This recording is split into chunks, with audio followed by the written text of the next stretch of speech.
We're standing out here, and I didn't see you texted me either. We're in the State Street studio. Beautiful day in the city of Chicago. This is probably what Nick misses the most about living here. It's made even more beautiful by this handsome young lad strolling by. And I saw him. I'm like, this dude, because there was a guy, too, I saw in Italy. You know, you always see people who remind you of people you know, and I'm like, this dude looks like Nick Friedell.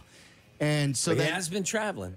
And so then I saw a guy walking down State Street. I'm like, that guy looks like Nick Friedell. And I go, that is Nick Friedell. Friedell's here. And so here he is. He decided to pop into our studio for a second and join us. What is going on, brother? I have missed you guys terribly. If we need a laugh, I mean, all we have to do is start talking about the Bulls. Oh, here we go. Yeah, here we go. Be just fine. Right away. But there was a time comes out with the switchblade. There was a time when we would defend them. That time is long gone. He's won. Yes. Nick's won. Yeah, Look, I mean, it's over. He's been right. I mean, it is so bad watching from a distance. It's just the worst I can ever remember. All the people that were like, oh, I don't ever want to see Garmpax again. They would die to have Garmpax back. it doesn't make them, like Waddle and I always say, the answer. Right. Just because these guys have failed. Do you know what I mean? Yeah, like, absolutely. Pax had his run, but it doesn't mean that we should long for those years again. Completely. And it was long past the time that Garmpax should have been gone anyway. But this front office, Karnisovas and Eversley. Oh, do you feel even so more bad. than vindicated by the fact that they can't even trade Zach LaVine by attaching draft I picks want to text him every day. I want to text my man right here. You already won. I admitted. Yeah. I'm dead. And like not only that, but Friedell and I were arguing like in April and May. This fight's over, yeah. We were arguing in April and May about the Cubs. You know, and he was in San Diego and then Seattle. Yeah. And that's when the Cubs were actually riding high. Early in the year. Right. And they had just swept the Dodgers. And then they had the colossal loss in San Diego. And then Nick started, this bullpen. And I'm like, they're going to be okay. They're a good team. The exact words were "stop yourself." Yeah, and I was like, "No, I'm telling you right now. You and I have lived this for way too many decades at this point. They're not good enough." And he said they don't have any stars. And I would, you look, the sum is greater than the total of the part, or however the phrase goes. And then he won that again. Yeah, because now I want them to sell and I want them to trade. So I hate to admit it, but. Friedell's right. That's going to be on my epitaph of Chicago sports right there, that quote. I hate to admit it, but Friedell was right. I was sitting at the game when I started texting you in Seattle. I walk in, I'm in my Rhino Strong T-shirt, and I'm getting a hot dog, and this dude's like, Friedell. I'm like, hey, man. He's like, I listened to you for a long time. I said, I appreciate it. He goes, I want to tell you something. You were right about the Bulls. Yeah. And I just started dying because I was like, one, I appreciate the hell out of anybody who ever comes up and says anything. But two, it is so bad. I didn't even think it could get this bad. I don't know how. I mean, I listen every day still. I'm always checking in on y'all. I don't know how you've done this. Not just on the Bulls or the Cubs or the White Sox. Hockey. I still remember all the people that were calling up years ago. When you looked at me, I was sitting right here, and you go, would you rather the Blackhawks win another Stanley Cup or find $10 on the street? And I was like, I'd rather find $10. Oh, yes. And I looked at you, I'm like, I'd rather find $10 on the street. I knew what Nick's appetite was for hockey at that point. But it's the worst I've ever. It's the worst anybody's ever seen. Well, did you? I reached out to Nitzberg. Did you see the stat that I tweeted? Absolutely. This past year has been statistically the worst win percentage in Chicago sports since the Bulls became a team in '66, '67. That's over 50 years of sports. Well, and the sad reality to me is you can trace a lot of it back to financial stuff, and franchises have never been worth more. And it's still, and this is the third largest market, and yet the White Sox, along with the A's, are the only two teams that have never signed a player to a contract worth $100 million. The Cubs are the 8th highest spending team, despite being in the biggest market, and they have a kind of a ceiling on what they are allowed to do. I mean, it's just Don't all get of it it. going on Ricketts. Tommy, Yeah. the text I send to our boy right here all the time is, and I've told you all this in the same scenario, the worst ownership in pro sports for a city is right here in Chicago, Illinois. You've got the Reinsdorfs twice. Yeah. I mean, Jerry's quote from a year ago about, I can't hire somebody. That's one of the worst quotes of all time. Yeah. Of all time. We have to have somebody who knows the organization because we can't let it run bad for a year. Yeah. Huh? Yeah. And now they give it as the worst season. A year. A team that needed a total fresh start. But you've got the Reinsdorfs twice. You've got the Wirtz and all the mess at the end of that whole run. You've got the Ricketts. I know he spent a bunch of money. If I hear Cap one more time say, guys, by the way, and call him Mr. Ricketts, I'm going to throw up. Has he called him Mr. Ricketts? All the time. I'll sit there. I'll listen back to the podcast. I'm like, why is this guy calling him Mr. Ricketts? Have you, Waddle, have you heard that? I have not. He's probably older than Tom Ricketts, isn't he? Oh, Isn't yeah. Cap? Of course he is. I hate that Ricketts runs the Chicago Cubs on a budget like he's going to shop at TJ Maxx. It's like, okay, we can spend to this point, but we can't spend over because we've spent more than the teams in our division, and that should be enough. No. Hasn't Jed spent the money too poorly? It may I be think it's a time for combination Jed, of both. But this is the same thing I would say about the Bulls as well. It might be time for Jed to go. And great in helping the Cubs get to the point that everybody wanted him to be at. But I will never, ever crush Jed completely because I've always believed that Jed is taking some bullets for Ricketts. Yes. And it's the same thing Carnosovas and Eversley, get them out of there a year ago. I mean, it's over. Like they got secret extensions. Oh, no doubt. Exactly. They have failed. But the same idea. The moves they've made have been terrible, but how many times have they stepped in front of a move because Jerry and Mike told them to? So you can crush them. They've been awful, but always keep in mind, all the way up. Always look all the way up. And as far as the Bulls and Cubs, I mean, who cares about the White Sox? They're so completely irrelevant. I know. They're broken. Like I heard a Sox fan call the station the other day who said that he gave up on the Sox since the Field of Dreams. Listen, I know this is not a big deal. Today they signed Nick Senzel, who's 29 years old and hitting 207, and they optioned Sosa back to the minor league. Again, under most circumstances with 29 other teams, you just look at it and you just turn the other way.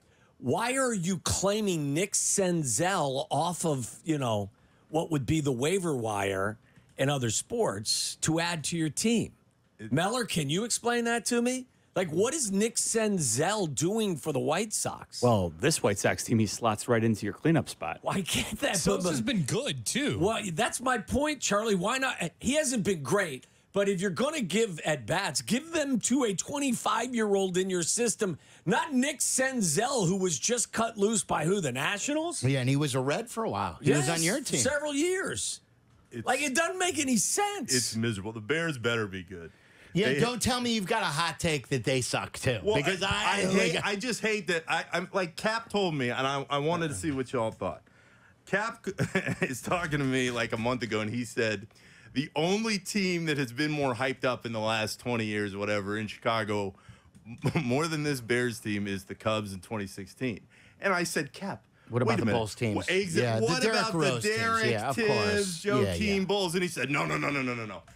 This Bears team, it has way more hype. And I'm thinking, this Bears team has not won a damn thing. They might be good. And for everybody's sake, they are certainly interesting. He forgets how big the Bulls were. Absolutely. Coming off of that 62-win season, and then when they started after the lockout, and Derek was the reigning MVP. They ran the then they beat LA, the Lakers, in the opener. Yeah.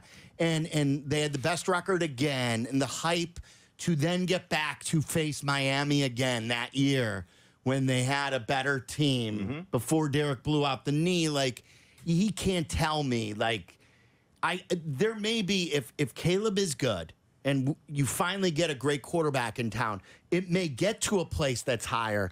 But those Derrick Rose teams were very, very highly hyped in this town. And what about the Hawks? I mean, like, whether hockey's for you or not, those Blackhawks teams, when they won when they were not defeated in 24 straight games or whatever it was, I mean, 2013, coming off of 2010 and then what they did in 2013 and 2015, like, how could he say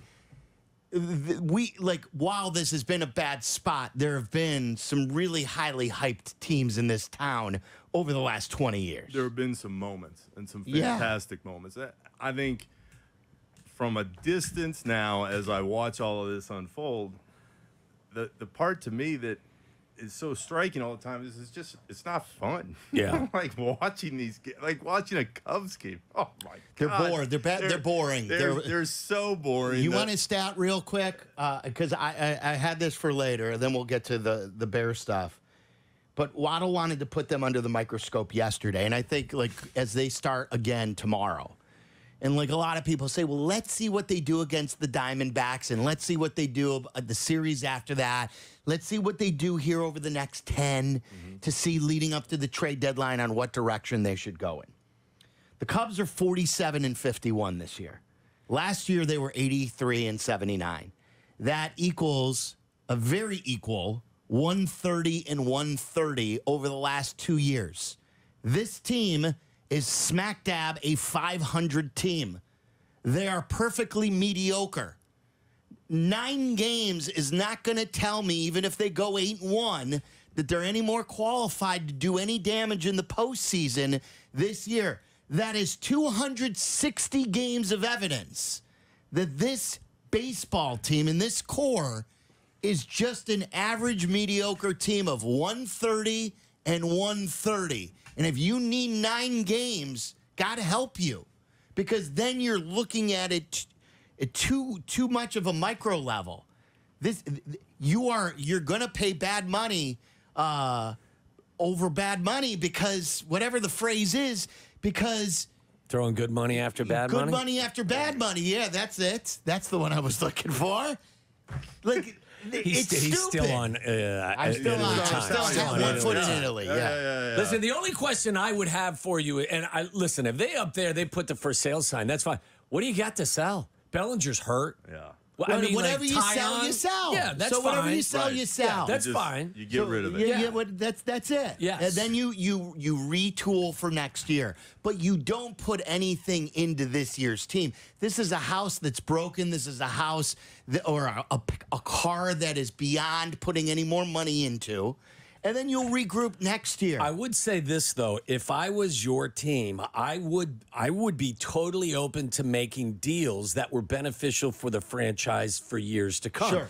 And I'm talking about purchasing as opposed to, like as a opposed long-term to closer. selling. Yes. I mean, I could see them being active in the trade market, not because I think that they've got a chance to make a run this year, but you need help in different areas next year. But so you can address some of those issues now versus when the season's over. To Nick's point, like about the Cubs, they're not just bad at the closer position. Their whole bullpen stinks. Their hitting stinks. They're not good. So to think that you're going to go on this hot stretch or continue the warm stretch that you're currently on, it's going to change Jed's mind again. Like, again, you can't be fooled 2 years in a row into believing that this is a 130-130. This is who they are. They're a 500 baseball team that have no future in the postseason. I'm sitting here cracking up, and it shows how long the three of us have been having these conversations. But the most pissed Gar ever got at me about some line that I had written for a story for ESPN Chicago was that first year of Hoiberg, they led the Eastern Conference for a little while, and I wrote, like, they're just not that good. They're the league leader in fool's gold. And it went over like a lead balloon. He didn't like that at all. And when I watched the Cubs, I mean, even last year, they're like fake good because they're not going to win at all the way they're built right now. So why not just start breaking it down? And you've got to go out finally and pay for a star.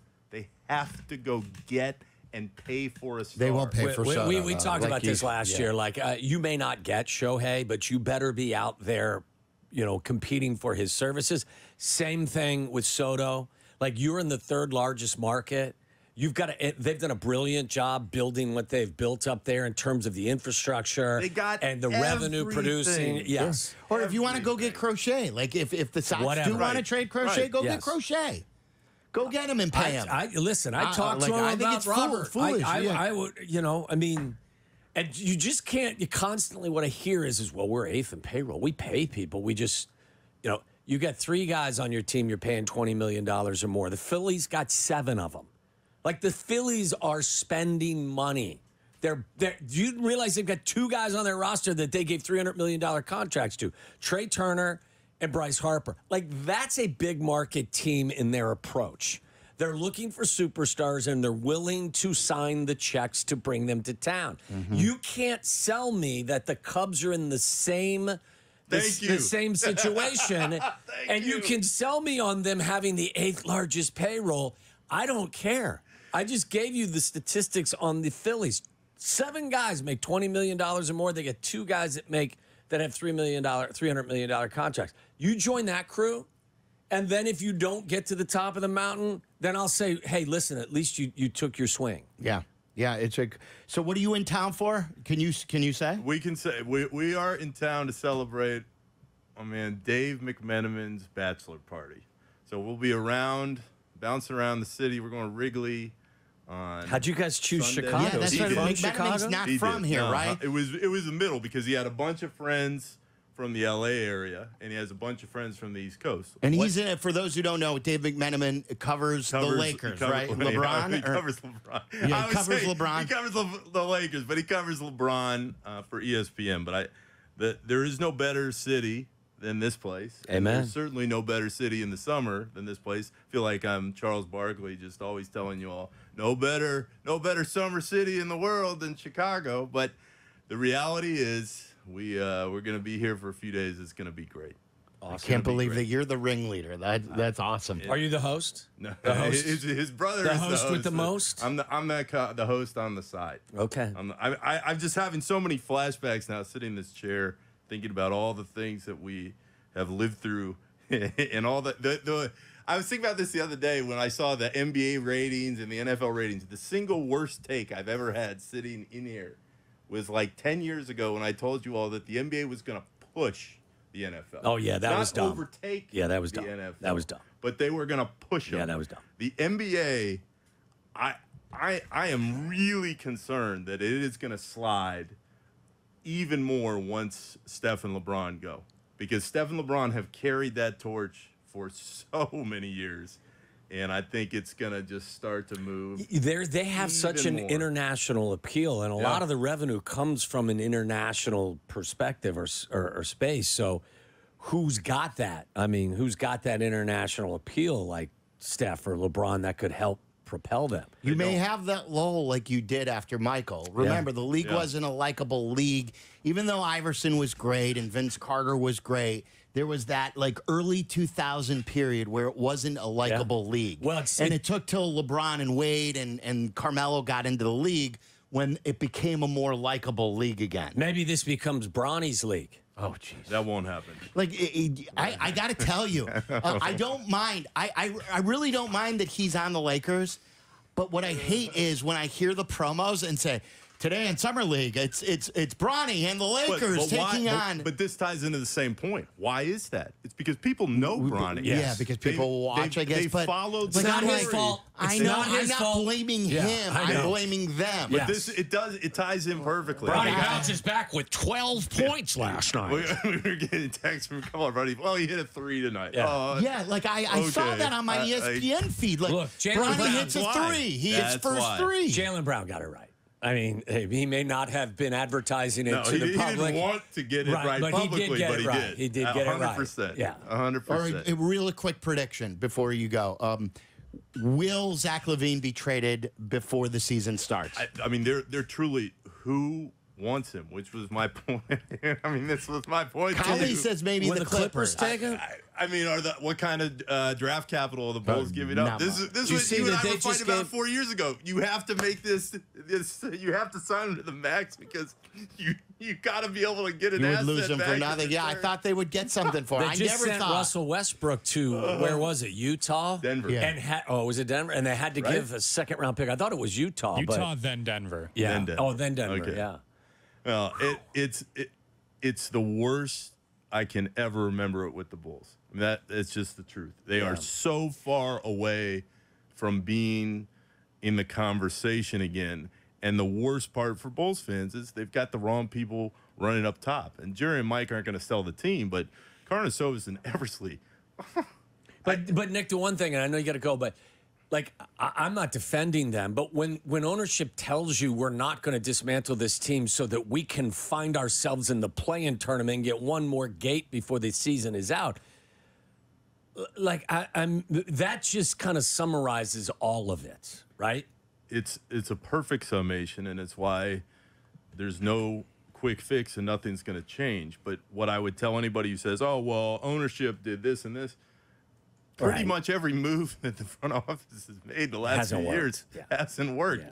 When that happens, an ownership group that means serious business aside from packing the stands would get rid of that front office No and doubt. try again. Yes. And that's not going to happen. By the way, the Cubs have made a move. I want to tell you about this move when we come back. Wait till you hear this. They're playing in Rockford instead. They've made a move. They've made a personnel move.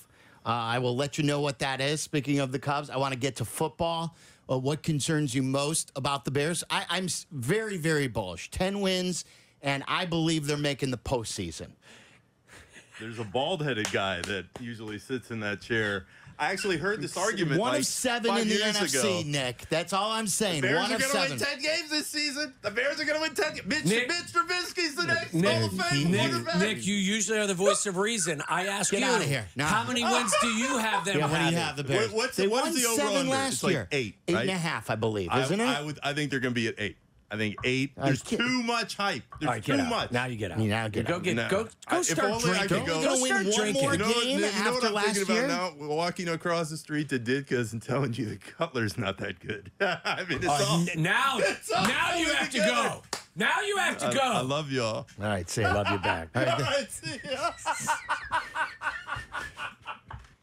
The voice of reason. He is the Yeah, voice I of know, reason. but he's not right about. He was the one raging against the rebuild. Don't forget about the Cubs. Oh, Hey, that's wait a true. minute. That was because You they- raged against No, the no, rebuild. no, no, Yeah, no. I don't have time They for weren't this. spending I don't have time. money. They weren't spending money. Theo doesn't know what he's doing. No, that was Yeah, that was your worst it was hot ridiculous. take. Oh hell, no. I We never can bring said back that. all your worst Bring takes. it- bring it back. Nikola Bring it back. Mirotic. Remember that? Who? You're cool. that- that that's just so true. happens to be the Bulls' first-round pick. But it was all, wait a minute, with Rick, it's always been money.